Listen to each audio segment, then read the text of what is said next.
दोस्तों नमस्कार, मैं मनोज स्थापक, मेरी वाइफ चंद्रमा स्थापक, हम लोग इंदौर मध्य प्रदेश से आपसे बातचीत कर रहे हैं दोस्तों। और बहुत प्राउड फील कर रहा हूं मैं कि आज मुझे आपसे बात करने का मौका मिल रहा है। दोस्तों मैं बताऊं, मैं एक छोटे से शहर सागर जिले में गलाकोटा करके जगह है, उससे वहाँ का रहने वाला हूँ।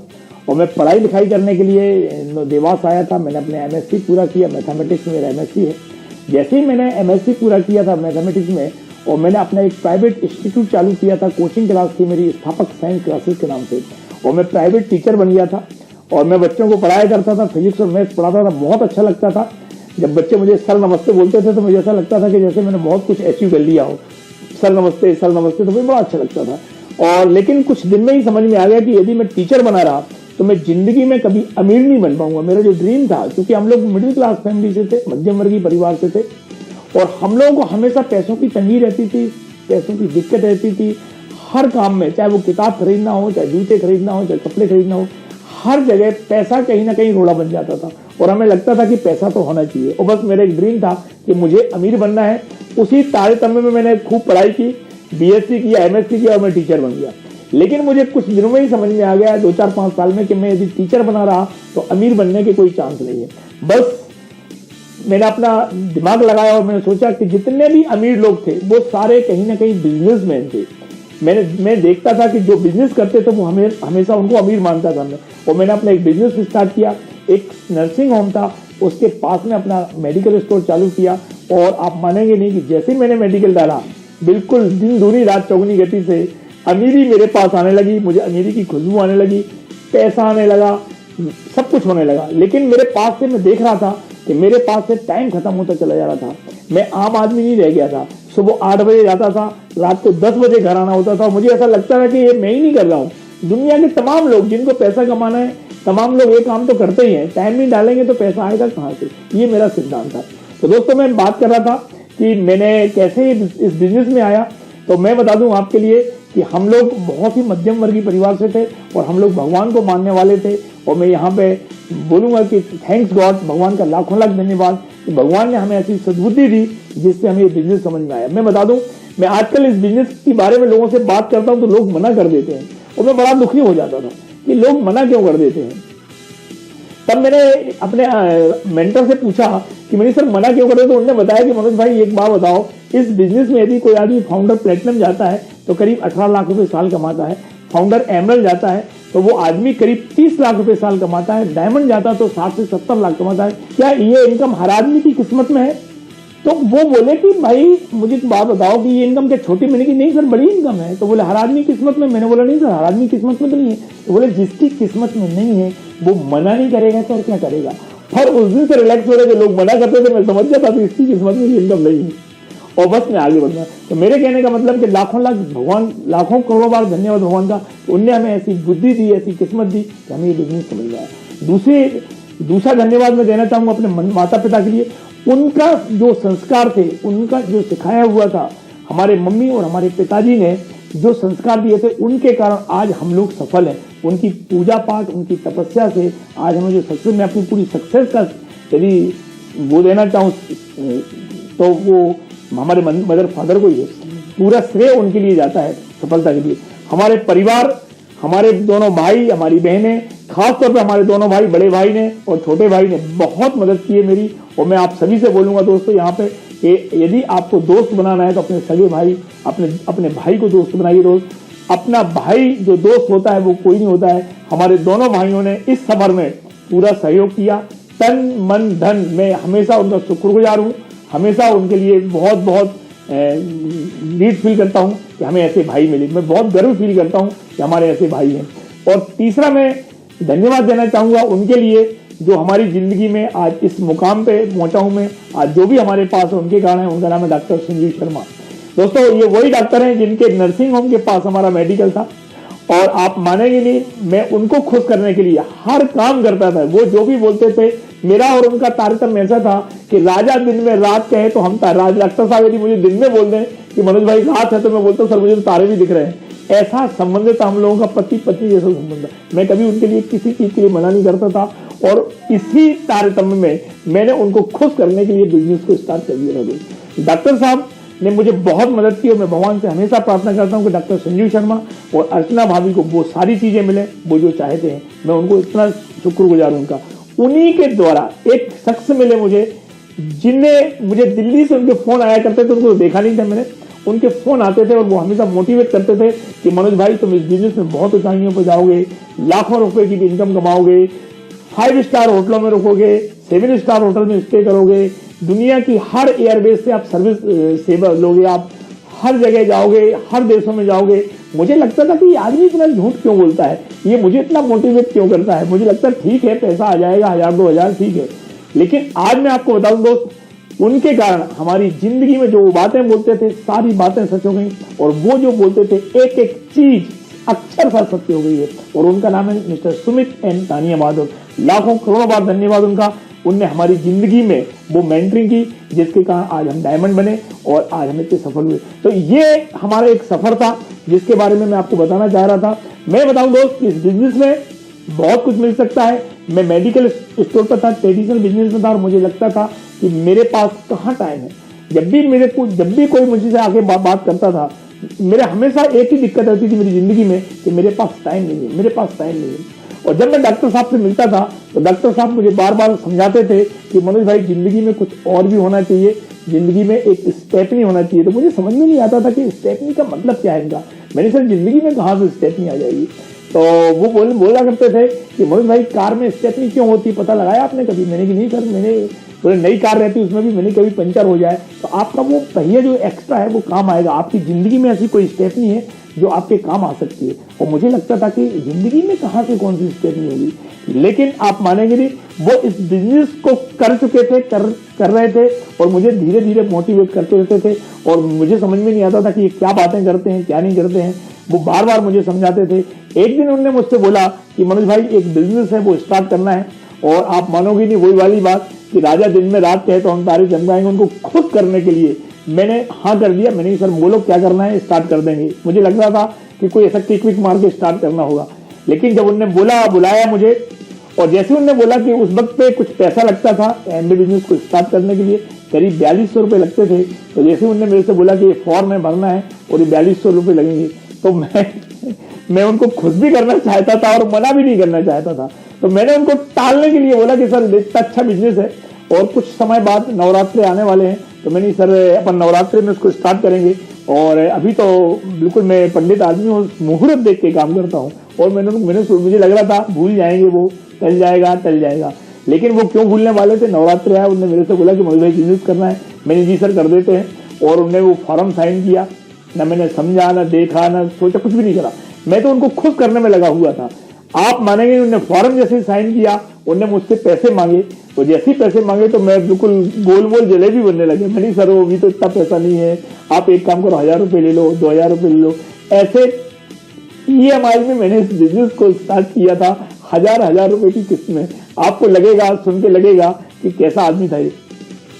जैसे ही मैंने बिजनेस स्टार्ट किया, मेरा बिजनेस स्टार्ट हुआ, अपलाइन का रोल चालू हो जाता दोस्त। उन्होंने मुझे कॉलिंग करना चालू की, उन्होंने बताना चालू किया कि मनोज भाई अपन को मीटिंग में चलना है, अपन को एमबे की प्रोडक्ट ट्रेनिंग में चलना है, एमबे के जो सेमिनार्स हो रहे हैं उसमें चलना है। और मैं उनको हमेशा हाँ कर देता था। मुझे ये लगता था, मेरी ऐसी सोच थी कि अभी क्यों हाँ मना करो, अपन जब वक्त आएगा एंड वक्त तो मना कर देंगे, क्या फर्क पड़ता है। और बस में वो जिस दिन आता था, जिस दिन मीटिंग का दिन आता था, उस वक्त पहले मोबाइल नहीं चलते थे, लैंडलाइन फोन होते थे। तो दुकान पे उस दिन मुझे मालूम था कि आज मीटिंग में जाना है, तो मैं फिर फोन उठाना बंद कर देता था। हमारे लड़के फोन उठाते थे दुकान के, और वो डॉक्टर साहब का फोन आता तो मना कर देते, सर भैया तो अभी है नहीं, भैया बच्चे की स्कूल गए हैं, भैया भाभी की दवाई लेने, फलाने वाले जमाने भर के बहाने बनाते थे। लेकिन डॉक्टर साहब तो हमारे अपलाइन थे।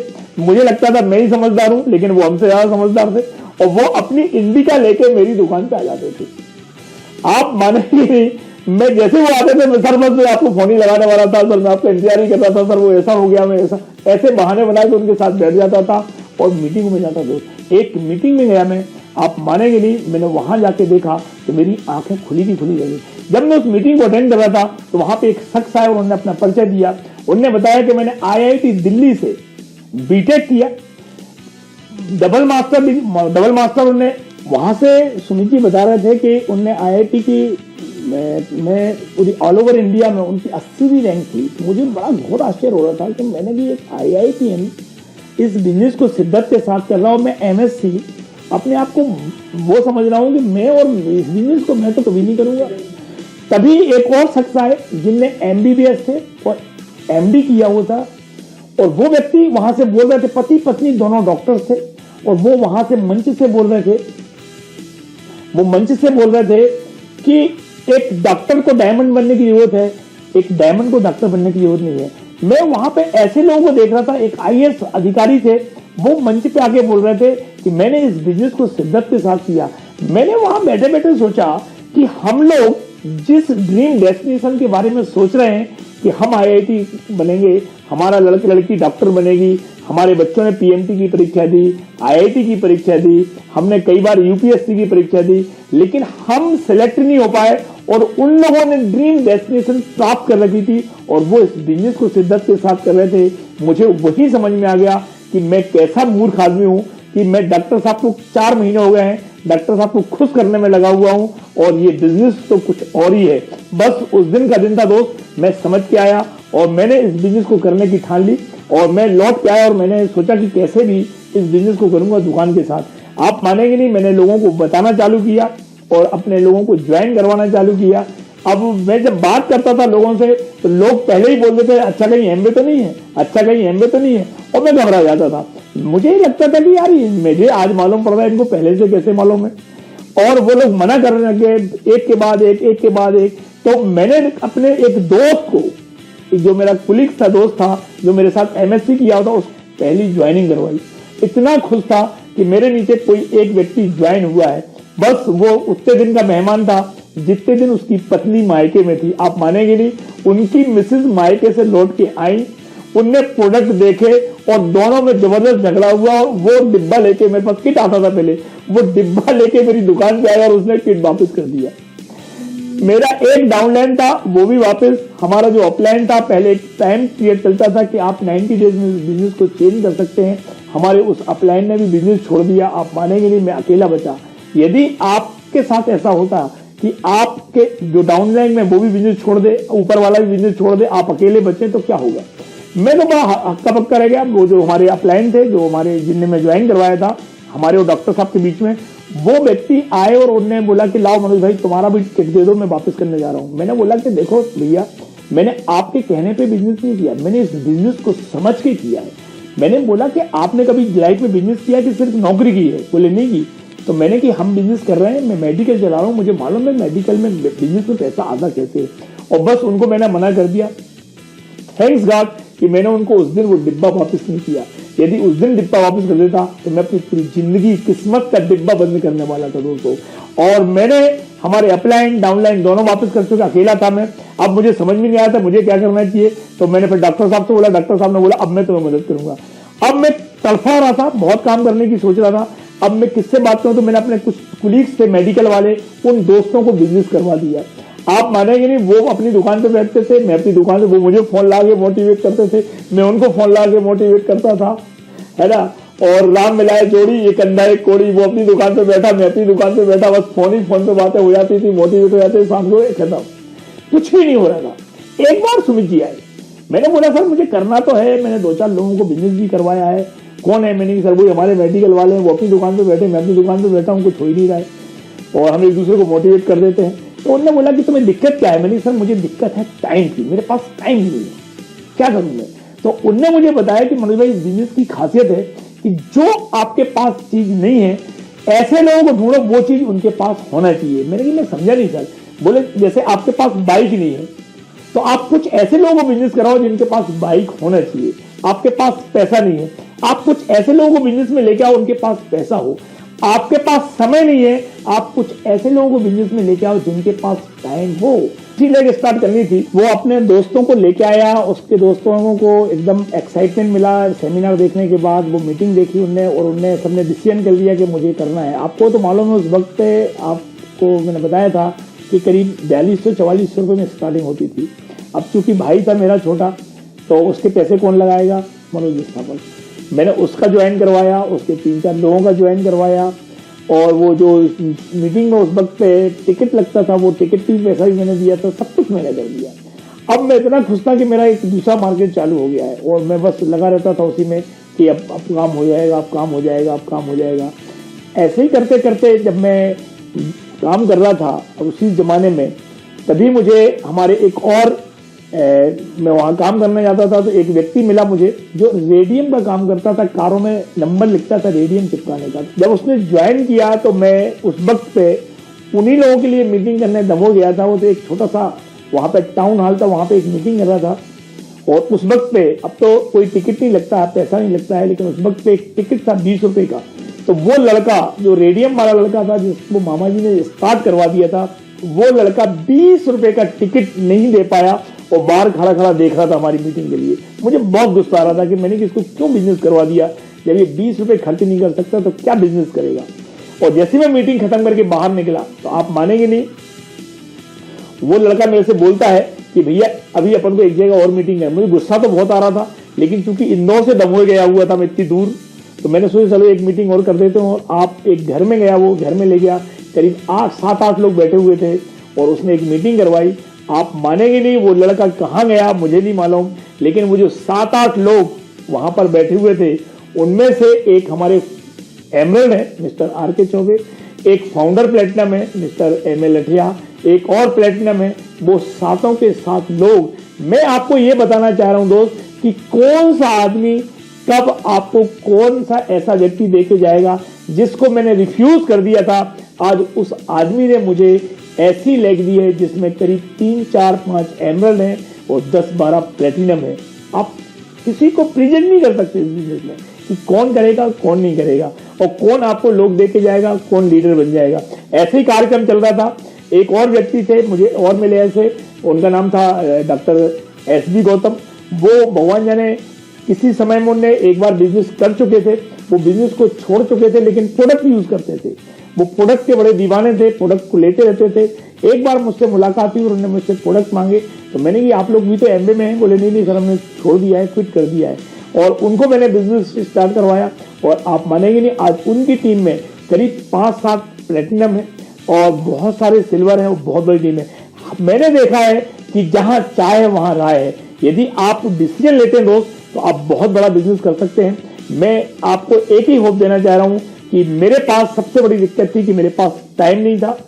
मैं हमेशा बोलता था कि मेरे पास मरने की फुर्सत नहीं है। दूसरी मेरे पास दिक्कत थी कि मैं एक मैंने मिडिल क्लास फैमिली से था और मुझे लगता था कि कहीं ऐसा ना हो जाए कि मेडिकल हमारा एमबे के चक्कर में बंद हो जाए और कहीं बिजनेस खत्म ना हो जाए। लेकिन मैं मेडिकल भी चलाता रहा और सब कुछ करता रहा। जिंदगी में घटनाएं तो घटती हैं, लेकिन वो घटना आपको कहाँ ले जाती है, उस घटना के प्रति आपका दृष्टिकोण क्या है, इट्स वेरी इंपॉर्टेंट। मैं आपसे फिर बात करूंगा दोस्त। इसमें थोड़ा सा आपके लिए मैं अपनी मिसेज के बारे में बताना चाहूंगा। उन्होंने बहुत सहयोग दिया। आज मैं जो भी हूँ, आज हमारा जो 0% से लेकर डायमंड तक का सफर है, उस सफर में हमारी वाइफ का बहुत बड़ा सहयोग है। और मैं बता दूं कि घर में लक्ष्मी उनके यहाँ आती है जिनके घर में ऑलरेडी लक्ष्मी होती है। तो मैं अपनी लक्ष्मी कहने का मतलब ये है कि मैं अपनी ब्यूटीफुल वाइफ को बुलाना चाहूंगा और मैं आप सभी से चाहूंगा कि जोरदार तालियां बजाएं। और none other than my wife Chandraprabha स्थापक, जोरदार तालियां। दोस्तों नमस्कार, मैं चंद्रप्रभा स्थापक, मैं इंदौर मध्य प्रदेश से हूँ। और मेरा आज मैं जो बातें शेयर करूँगी वो उससे आप रिलेट करोगे। तो मेरा जन्म दमोह डिस्ट्रिक्ट के एक छोटा सा गांव रने में हुआ था और हम लोग 7 बहनें, 1 भाई हैं और मेरी फैमिली सिंपल और हैप्पी फैमिली थी, है ना। तो मैं एक मिडिल क्लास फैमिली से बिलोंग करती हूँ। हमारे यहाँ कृषि कार्य होता था।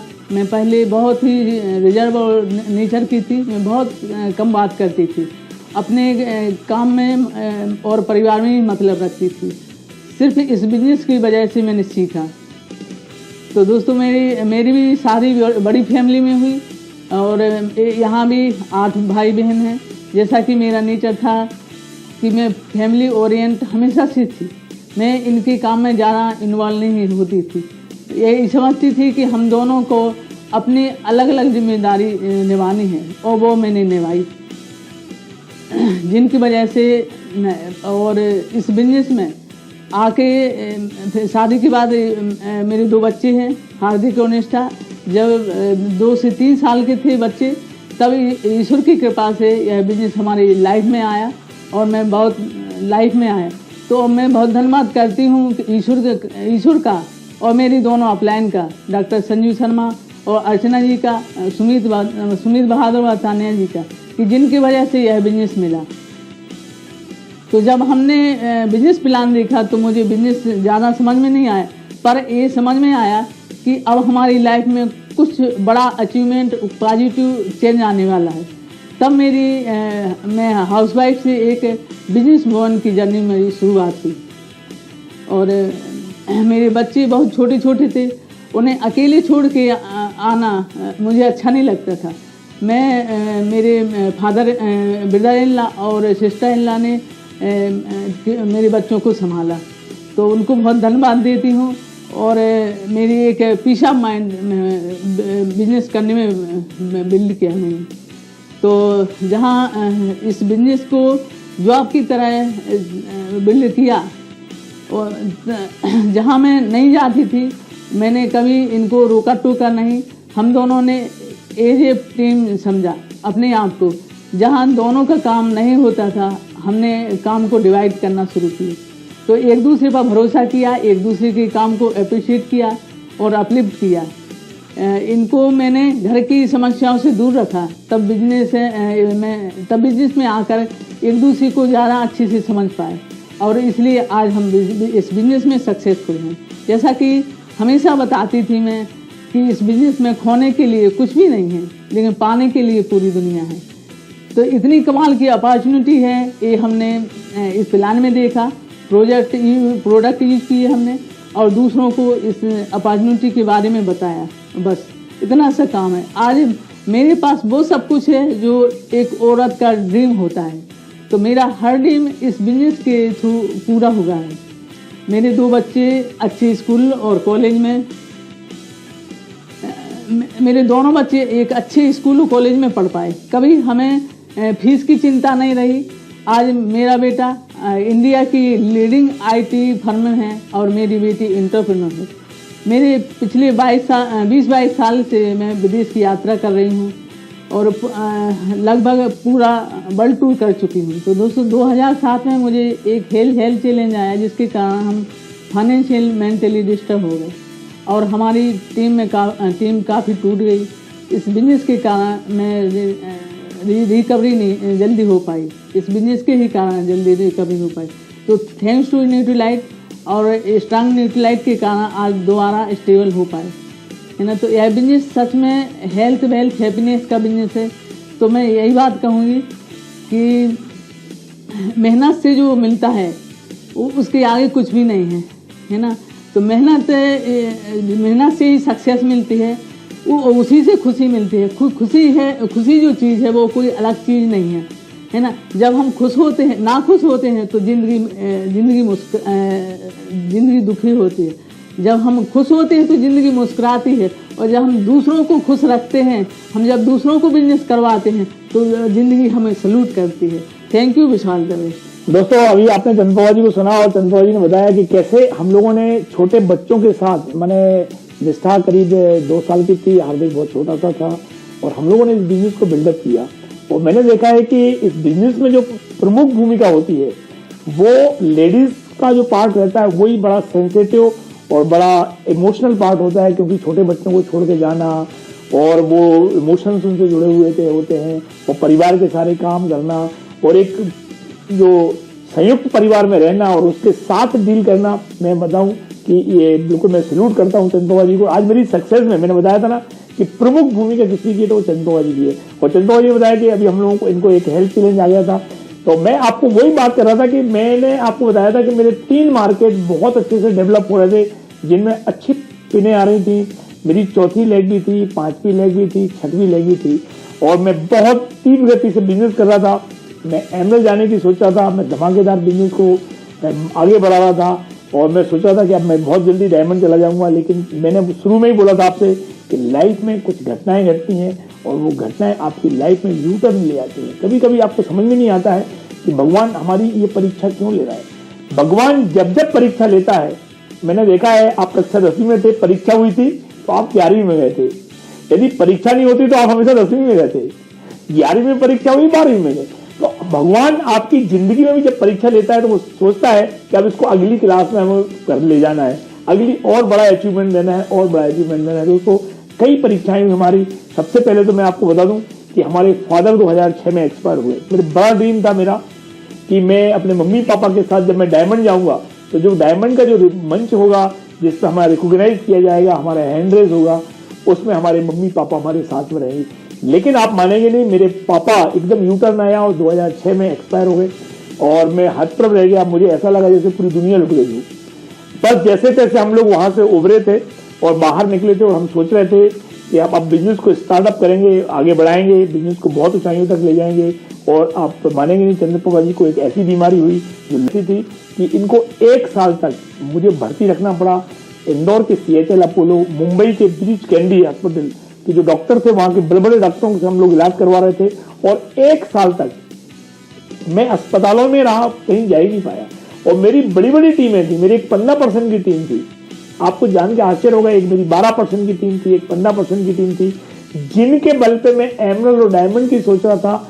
उस वक्त एमबे में एक रिन्यूअल हुआ करता था कि जब रिन्यू करवाना पड़ता था, और आप मानेंगे नहीं कि मेरा बिजनेस एकदम खत्म हो गया। दोनों लेगें खत्म हो गई जो लेगें थी मेरी, और उनमें लोग ढूंढ रहा था मैं कैसे मैं लोगों को इकट्ठा करूं, क्या करूं क्या नहीं करूं, और पूरा बिजनेस चौपट हो गया था। लेकिन अब ऐसी स्थिति थी कि मेरे ऊपर, अब चंद्रप्रभा जी की दवाई करवानी थी, मेरे ऊपर करीब 25 लाख का कर्जा हो गया। 25 लाख का कर्जा, इधर ग्रुप अलग खत्म हो गया मेरा। अब मैं तड़फा रहा था मैं क्या करूं क्या नहीं करूं। तो आप मानेंगे नहीं, मैंने अपने एक रिज्यूम, जिंदगी में पहली बार मैंने नौकरी करने का डिसीजन लिया है, रिज्यूम बनाया है। और मैं एक कंपनी में, अब मैं नाम नहीं बताऊंगा, उस कंपनी में मैंने अपना रिज्यूम डाला, वहां पे मुझे एक नौकरी मिलने जैसी स्थिति हो गई। उन्होंने बताया, क्योंकि उस वक्त पे एमबे में इंश्योरेंस था और उस इंश्योरेंस में मैं बड़ा महारत थी, तो मैंने एक इंश्योरेंस कंपनी में नौकरी करने के लिए रिज्यूम डाला, जहां पे मुझे 3,80,000 रुपये का एक पैकेज मिल रहा था। मैं जब वहां पर इंटरव्यू दे के आया और घर पहुंचा, मैंने चंद्रप्रभा जी को बताया कि देखो एक नौकरी मिल रही है, और उसमें तो इन्होंने बोला कि कितने घंटे करना पड़ेगी। तो मैंने बोला जाने का तो टाइम रहेगा लेकिन आने का कोई टाइम नहीं रहेगा। तो मिसेज ने एक बहुत अच्छी सलाह दी मुझे, चंद्रप्रभा जी ने, कि इस बिजनेस को यदि आप जॉब, जैसे जॉब को करने वाले हो ना, सुबह 10 बजे से लेकर रात को 8 बजे तक जॉब में जाओगे, वैसा तुम इस बिजनेस को कुछ दिन कर लो। और आप मानेंगे नहीं, मैंने इस बिजनेस को, आपको लगेगा मैं सुबह 10 बजे निकलता था और रात को 10 बजे आता था, साथ में 4 पराठे बना के ले जाता था मैं, क्योंकि 25,000 का कर्जा था। मेरी कार बिक गई थी, मैं बाइक पे फिर आ गया था, मैं बाइक से काम करने लग गया था, और बाइक पे मैंने प्लाट खरीदा मैंने, और वही घोड़ा और वही मैदान। दोस्तों मैंने देखा है कि मन के हारे हार है और मन के जीते जीत। यदि आप इस बिजनेस को शिद्दत के साथ करते हो तो भगवान आपकी वो सारी मनोकामनाएं पूरी करता है जो आप चाहते हो। सिर्फ और सिर्फ मैंने इसको जॉब की तरह किया। मुझे मालूम था कि मुझे कोई नौकरी करना पड़ेगी तो मैं कैसे करूंगा। मैं रिपोर्टिंग करता था, मैं डॉक्टर साहब के यहाँ जाके रिपोर्टिंग करता था, सर आज मैंने ये किया, आज मैंने ये किया, और शिद्दत के साथ किया। इस बिजनेस के लिए यदि आप करना चाहते, दिक्कतें तो आएंगी सब जिंदगी में, ऐसा नहीं कि मुझे दिक्कत नहीं आई। मेरी पूरी टीम खत्म हो गई थी, मेरे पास सिर्फ 2 लेगें बची थी, मैं सफायर था। हमारे डाउन में लोग एमरल्ड चले गए थे, मेरे डाउन में लोग एमरल्ड चले गए थे, लेकिन मैंने करके दिखाया। मैं फाउंडर एमरल्ड गया और 2018 में मैंने फिर बिजनेस को ऊंचाइयों पे ले गया और मैं डायमंड गया। और अभी मैं, अब जब A25 आने वाला है उसमें मैं आपके साथ बातचीत करूंगा एक न्यू ब्रांड फाउंडर EDC की तरह। फिर एक घटना घटी, फिर घटनाएं आती है, घटती है। पूरी दुनिया में अब विपत्ति आई, कोरोना काल आ गया। जब कोरोना काल आया तो मैं हाथ पर रह गया कि अब मैं क्या करूंगा, क्योंकि मैं पुराने जमाने का आदमी था। आप मानेंगे नहीं, मैं जूम जानता नहीं था, मैं नेट जानता नहीं था, मुझे ईमेल खोलना बनते नहीं थे, मुझसे कुछ भी नहीं बनता था। अब कोरोना आया, एकदम बिल्कुल सब उलट पुलट हो गया। 1-2 महीने तक तो कुछ समझ में नहीं आया कि कैसे क्या करेंगे क्या नहीं करेंगे। लेकिन उस वक्त हमारे बच्चों ने, मैं आपको यहाँ पे एक बहुत बड़ा मैसेज देना चाह रहा हूँ दोस्त, यदि आपके बच्चे हैं और पढ़े लिखे बच्चे हैं, और उन बच्चों को मैसेज देना चाहूंगा, यदि आपके मम्मी पापा एमबे बिजनेस में और आपके मम्मी पापा यदि इन सब चीजों से, डिजिटल से यूज टू नहीं है, तो आप लोग उनको शुरुआती दौर में, हमारे दोनों बच्चों ने, हार्दिक ने और निष्ठा, दोनों लोगों ने पूरी कमान संभाली और पूरा बिजनेस वो मैंने नीचे से लेके और एकदम ऊंचाइयों पे लेके गए। तो हम लोगों का जो बिजनेस है वो उतार चढ़ाव तो चलता रहा, घटनाएं तो घटती नहीं, लेकिन बिजनेस को हम लोगों ने कभी भी नेगेटिव तरीके से नहीं लिया। हम लोग हमेशा हर घटना को एक टूल की तरह यूज करते हैं। हम लोग हर समस्या में समाधान ढूंढते हैं। हम हर किसी दिक्कत में अपने अपॉर्चुनिटी देखते हैं कि उसमें अपॉर्चुनिटी कहाँ आने वाली है। कोरोना आया, उसमें हमें एक अपॉर्चुनिटी मिली। आज हमारी टीम में सबसे ज्यादा पेनें ब्रेक हो रही हैं और हम लोग A25 में सन 2023 में 30 फाउंडर पिन के साथ हम लोग एमबे का 25वां साल मनाने वाले। दोस्त, ऐसा आप भी कर सकते हो। इस बिजनेस के बारे में बताऊं, मैंने आपको बहुत सारे चैलेंज बताए थे, लेकिन ये जो बिजनेस है, ये बिजनेस क्या क्या दे सकता है आपके लिए। चंद्रप्रभा जी ने बताया था कि हम लोगों ने सन 2003 से, आप कल्पना करिए कि सन 2003 से आज ये 2022 चल रहा है, हर साल किसी साल में 2-2 बार 3-3 बार विदेशों की ट्रिप करते हैं। आप भी अपने परिवार से यदि प्यार करते हो तो आप भी अपने परिवार के साथ विदेशों की यात्रा करवा सकते हो। दोस्त, ये बिजनेस हेल्थ, वेल्थ और हैप्पीनेस के साथ साथ आपको पीस ऑफ माइंड, एक दिमाग का सुकून मिलता है। आज हमारे पास सब कुछ है जो एक आदमी, सामान्य व्यक्ति सोचता है। तो दोस्तों, यहाँ पे मैं एक बात बोलूंगा कि आप यदि इस बिजनेस में सफल होना चाहते हैं तो कुछ ऐसे काम है, बहुत बड़े काम नहीं, कुछ छोटे छोटे से काम है जो आपको करना चाहिए। सबसे पहले 100% प्रोडक्टिव। मेरी सफलता का जो राज है वो ये है कि हम लोगों ने प्रोडक्ट को 100% यूज किया। सेकंड चीज, हम लोगों ने शेयर किए प्रोडक्टों के लिए। हम कभी भी नहीं शर्माते हैं कि हम लोग एमए के प्रोडक्ट को शेयर करने में कभी समझा शर्माए हो। आज मेरे पास करीब 170 रजिस्टर्ड कस्टमर है और करीब 200 नॉन रजिस्टर्ड कस्टमर। हमारी निष्ठा की टीम में करीब 180 रजिस्टर्ड कस्टमर है और करीब 200 नॉन रजिस्टर्ड। हम लोग कस्टमर बनाने में कभी वो नहीं करते। कस्टमर बनाइए, सबसे पहला 100% प्रोडक्ट यूज करिए, दूसरा है कस्टमर बनाइए, और तीसरा है आप अपनी टीम को बिल्डअप करिए। Build the team. जो लोग टीम को बिल्डअप करेंगे, जो अपनी टीम को अच्छे से बढ़ाएंगे, वो लोग इस बिजनेस में बहुत आगे जाएंगे। और मैं यहाँ पे बोलना चाहूंगा, आज एमबे बहुत कुछ कर रहा है। मैं लाखों लाख बार धन्यवाद बोलूंगा एमबे का, रिच दिबॉस और जेवान एंडल का और एमबे की एंटायर टीम का, कि जिनके कारण आज वो हमारे कदम कदम पे हम लोगों के लिए ऐसी ऐसी सुविधाएं मुहैया कराते हैं, ऐसे ऐसी चीजें लाके दे रहे हैं। आज जो कोर प्लस प्लान आया है, हम लोग जो उस जमाने में थे जब कोर प्लस नहीं था, मैं बगैर कोर प्लस का एमरल्ड है। आज एक फाउंडर प्लेटिनम यदि इस बिजनेस को कायदे से करता है तो वो इनकम कमाता है जो हम एमरल्ड पे कमाते थे। आज के सिनारियो में यदि आप कायदे से बिजनेस करते हो तो आप 15% के लेवल पे वो इनकम कमाते हो जो किसी जमाने में हम लोग सिल्वर और प्लेटिनम पे कमाते थे। बहुत पैसा है दोस्त, एमबे आपका इंतजार कर रही है, हम लोग आपका इंतजार कर रहे हैं। यू कैन डू इट, आप कर सकते हो। एक अच्छा डिसीजन लें और भगवान का नाम लें, अपने मम्मी पापा का आशीर्वाद लें, अपने अपलाइन का हाथ पकड़ के रखें। जिस व्यक्ति ने आपको बिजनेस करवाया है उसके साथ एक स्ट्रॉन्ग ट्विनिंग बना के रखें, अपनी टीम में यूनिटी बना के रखें। जो लोग यूनिटी बना के रखते हैं उनका बिजनेस बहुत अच्छा बढ़ता है। यूनाइटेड रहें और अपने प्रति, मेरे जिंदगी के 3 सिद्धांत हैं जिनसे मुझे सफलता मिली। मैं हमेशा लोगों से बोलता हूं कि अपने प्रति ईमानदार रहें। कभी भी दुनिया आपके बारे में क्या बोलती है इंपॉर्टेंट नहीं है, आप अपने बारे में क्या सोचते हो ये इंपॉर्टेंट। अपने प्रति ईमानदार है, उस हद पे जाके काम करें। कल के दिन जब अपने आप काम का आप विश्लेषण करें, उसका डिटर्मिनेशन करें, तो आपको रिग्रेट्स नहीं होना चाहिए, पछतावा नहीं। और तीसरी इंपॉर्टेंट चीज है कि आप गिविंग एटीट्यूड रखें। आप लोगों को दीजिए, लोगों को होप दीजिए, लोगों को आप फेथ दीजिए, लोगों के अंदर बोलिए उनसे कि मैं हूं आपके साथ में, जस्ट डू इट, मैं आपके साथ में हूं। तो दोस्तों, okay, thank you, wish you all the best and good, love you.